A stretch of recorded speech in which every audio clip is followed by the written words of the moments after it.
What's up, everybody? Alex here. Welcome back to another video, and happy Easter to all of those who celebrate. It is Sunday, April 20th, and a happy 420 to the rest of you who also celebrate 420. This is a video, I guess I'm titling Records from the Road. We love alliteration. These are records I've amassed over the last, I don't know, month and a half, 2 months, something like that, of some recent travel I've had. So, long story short, travel is a big part of my work from time to time. And whenever I'm in a city that is not my own, you know, some people look for coffee shops, some people look for good restaurants, some people look for a great park. I look for the record stores. And so that is what I'm going to show you. So these are records from a recent visit to Connecticut. These are records from a recent visit to St. Louis. And these are records from a recent visit to Lawrence, Kansas. And I'm going to show you what it is. So a pretty fun, I think, amalgamation of records here. A little bit of prog, a little bit of fusion, a little bit of jazz, a little bit of good old school rock and roll with some treats in the middle, of course, per usual. So there's that. I will start with the records I got from a visit I took to Connecticut. And I went to the store Red Skull Records, which is just outside of New Haven, I think. Well, New Haven, Wallingford, something like that. Regardless, people in Connecticut know about Red Skull Records. This was a really cool place. I wish I took pictures or took video or something. You know, this was a record store it's in like an old industrial park, I think. And so, you know, you walk in, it's essentially like a big warehouse room of just records everywhere. But organized in a great way. It's not like it was a mess or anything like that. And most importantly than all that, I got a chance to meet up with my buddy Ed from On My Turntable. And that was awesome. You know, Ed and I have been following each other on YouTube for a while, and it was cool to meet him in person and hang out and get some food and buy some records with him. So here's what I got from Red Skull Records. And I will say this is for like kind of more of the nerdy prog people out there. And when I say prog, I mean progressive, not like people from Prague. Okay, anyway. But also, most of these were all records that had kind of been on my wish list for a while. So we love that. Here's the first one. Was super excited to see this. I'm still missing the debut. Would love to find it. It is like $100 to $150 record here in the States. So there's a reason I haven't found it or bought it yet. But this is the second record, which is still outstanding. And that is Matching Mole's Little Red Record. So Matching Mole was part of that sort of whole UK Canterbury scene. Specifically, though, this was really the work of Robert Wyatt, who at the time was either about to leave or had left Soft Machine. And so a very, very similar, very quirky, jazzy, somewhat fusion. I mean, again, for those who know that quirky Canterbury scene with, you know, the Caravans, with Soft Machine, with Matching Mole, with Robert Wyatt, you kind of know the sound of this, but I had never seen this out there, so I was excited to pick this up. This record, I believe, came out in 1972. This here is a 1976 UK reissue, which is super cool. So, yeah, awesome, cool, quirky UK Canterbury stuff. And that's going to be a little bit of a theme here, because here's a record that I have also been looking for a while. And actually, you know what? I'll double shot these because they're just that important. But I found these two records from National Health, which sort of fit in sort of later Canterbury stuff. They came out in the mid to later 70s. This is the self-titled here, and then this is of Cues and Cures that came out, I believe, in 78 or so. And so, yeah, you're dealing with a lot of the same type of people, the Dave Stewarts, Pit Piles, those types of people who, you know, the Canterbury scene was super incestuous, and like I would love to be able to navigate all of it, but I just can't.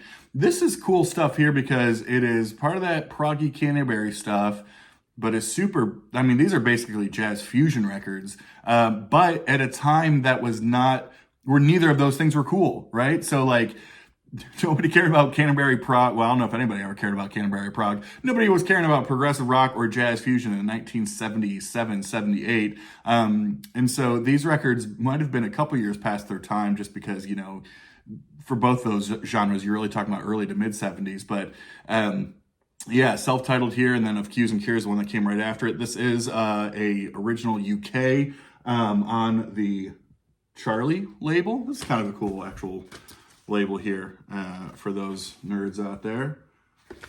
Yeah, there you go. How's that for a label? Awesome stuff. So yeah, again, this is some deeper cut stuff. If you are a prog fan out there and know this stuff, you know, please let me know. The rest of y'all are going to be like, Alex, what are you talking about? Speaking of Alex, what are you talking about? Here's an artist, a Norwegian guitarist who really firmly planted himself in a lot of different genres, but namely some jazz fusion, some world music, and some other stuff. I've been looking for his stuff for a while and was really happy to find this on the ECM label, and that is Terry Ripdahl. I know it looks like Terge or Terje. I think pronounced more Terry or Tara, whatever. Ripdahl, again, one of the most well-respected, amazing guitarists out there. This record is Whenever I Seem to Be Far Away on ECM.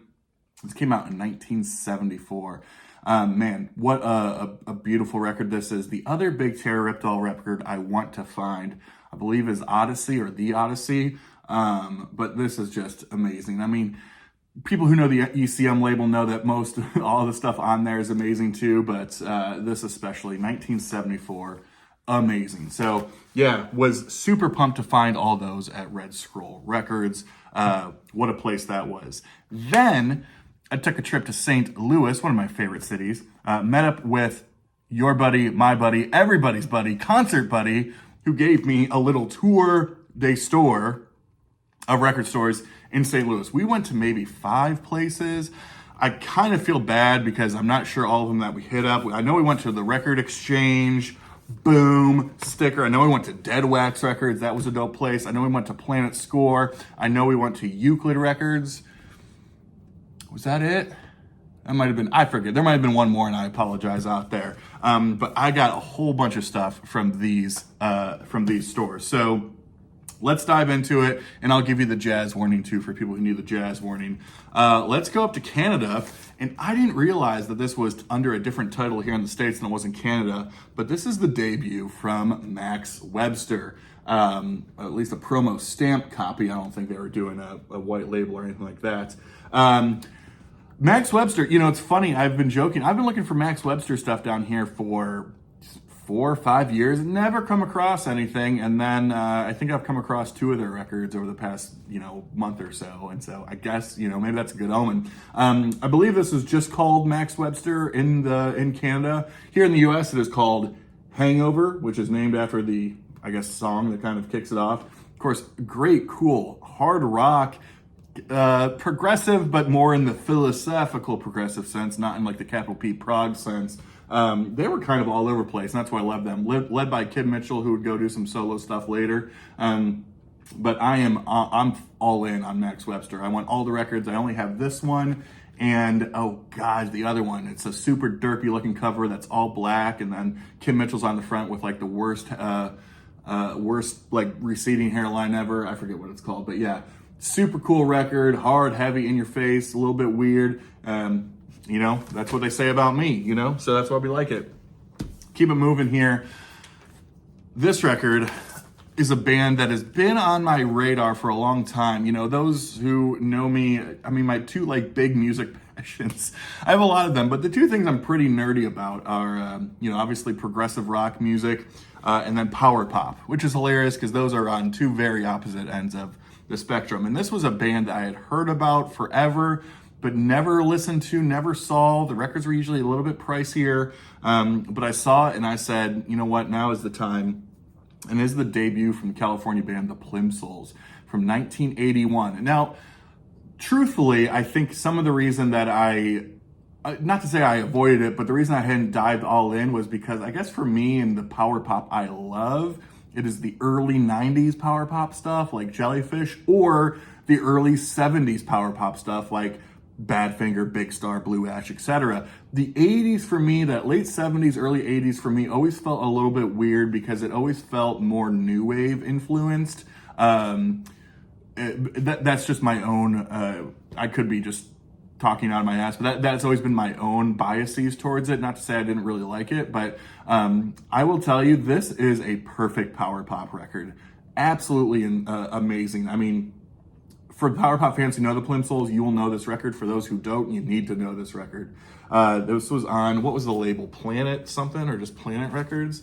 Yeah, Planet Records, cool label there, for sure. Yeah, I mean, awesome stuff from the Plimsolls. Peter Case, what a monster, for sure. Here's another band that I had always been looking for, but never saw. We'll do a double shot here just because it's two of them.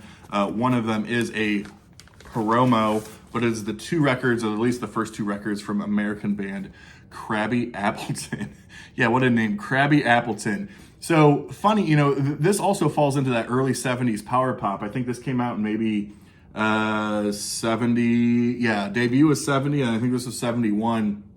And what's so interesting is power pop for sure, but this is almost like proto AOR, which I guess you could argue that AOR came from sort of, you know, power pop of the early 70s. But yeah, I mean, this is awesome stuff. Neither of these are expensive records, you know, $8 to $15 or something like that.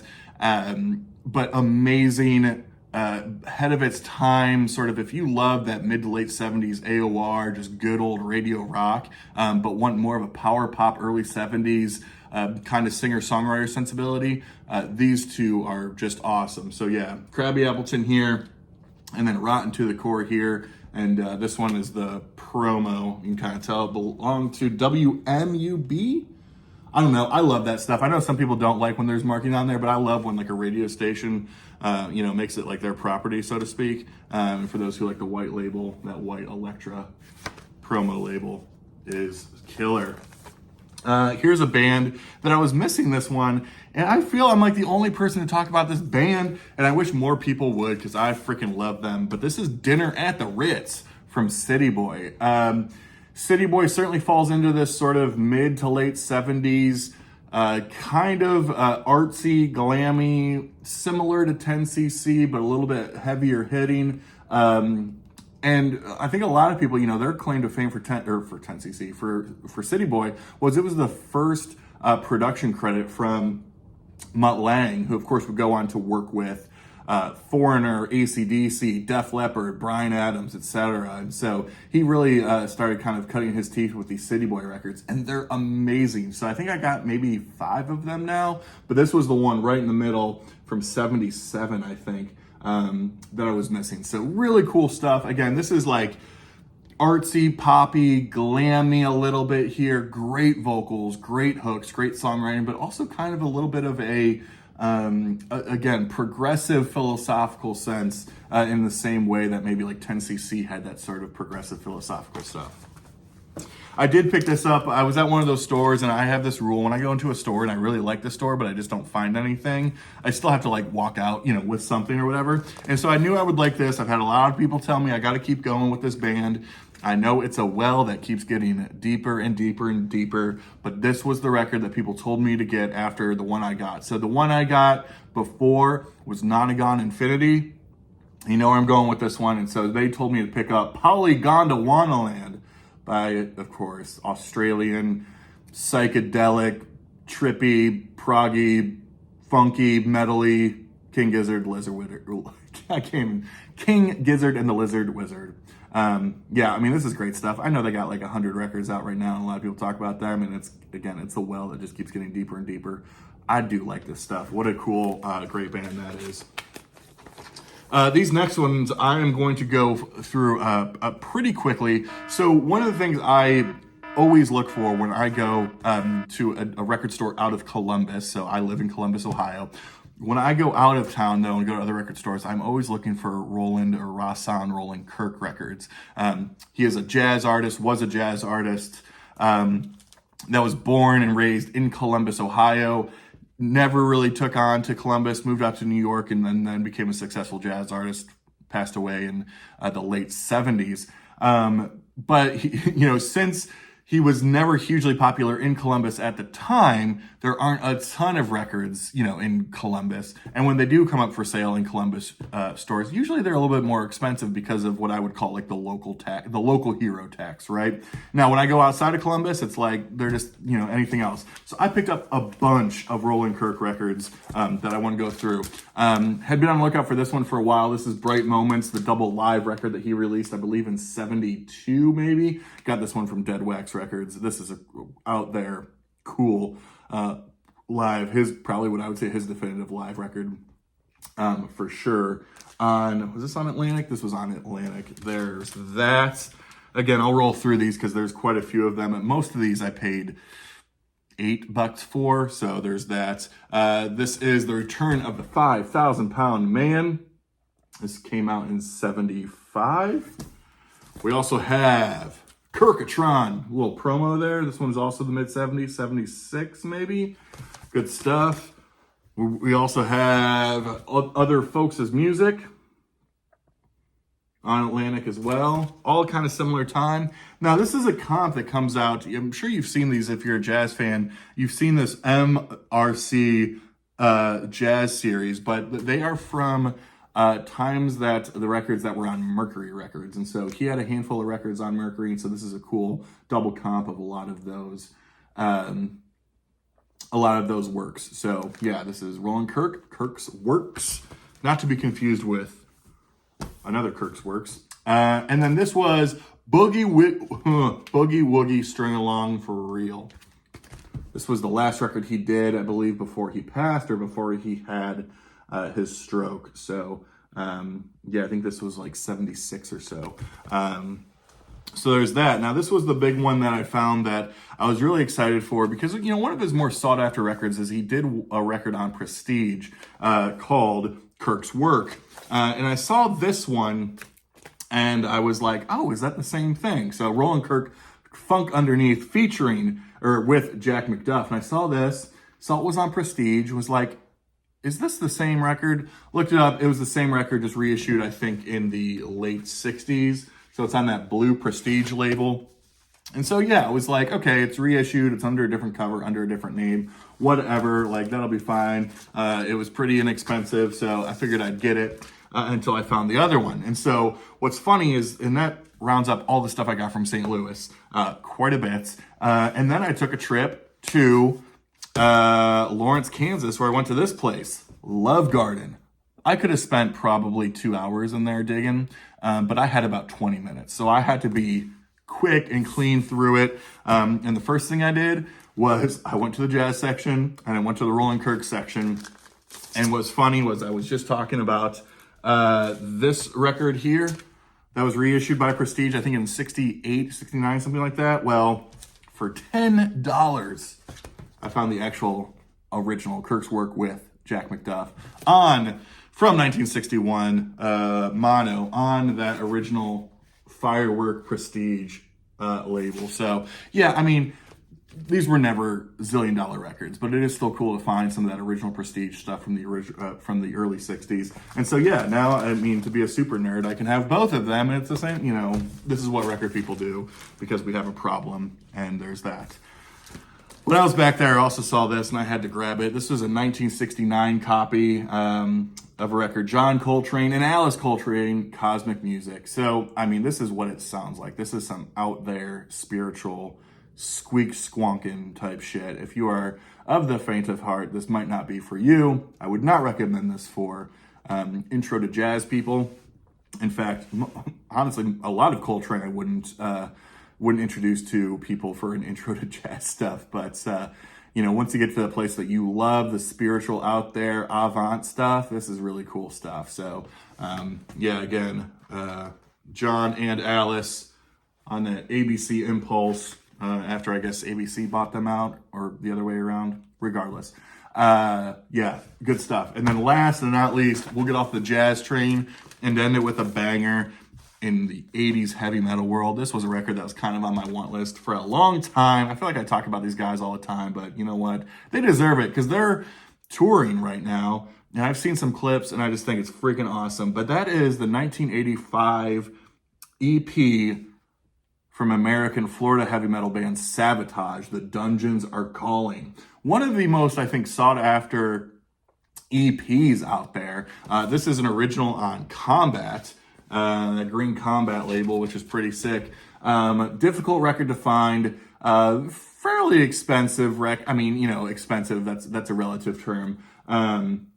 You know, it's an 80s metal record, right? So you fill in the blank there. But I think in terms of sought after EPs, you know, this is up there with like, I'm not going to say it's up there with like Haunting the Chapel, but like, you know, it could be. You know, 6 songs on here, all absolute bangers. Those were songs that would make the way into the live set of Savatage for years and years. And just amazing stuff. The Dungeons Are Calling, By the Grace of the Witch. You know, City Beneath the Surface, The Whip. There's so much weird, odd stuff. Of course, I think the idea was what the Dungeons Are Calling was that it was a less of like a creepy dungeon master idea and more of a metaphor for getting caught in the rock and roll lifestyle with drugs and alcohol and feeling like you're in a dungeon or something. I don't know, some artsy fartsy shit. Regardless, I love Savatage. Maybe my favorite 80s metal band. For those who don't know, I say it all the time, you know, Savatage was sort of the formation of what would become the Trans-Siberian Orchestra so many years later. After this and into the later 80s, they started moving into more symphonic metal, a little bit of progressive metal. And then by the 90s, they were pretty much like a symphonic hard rock, progressive hard rock metal band, whatever you want to call it.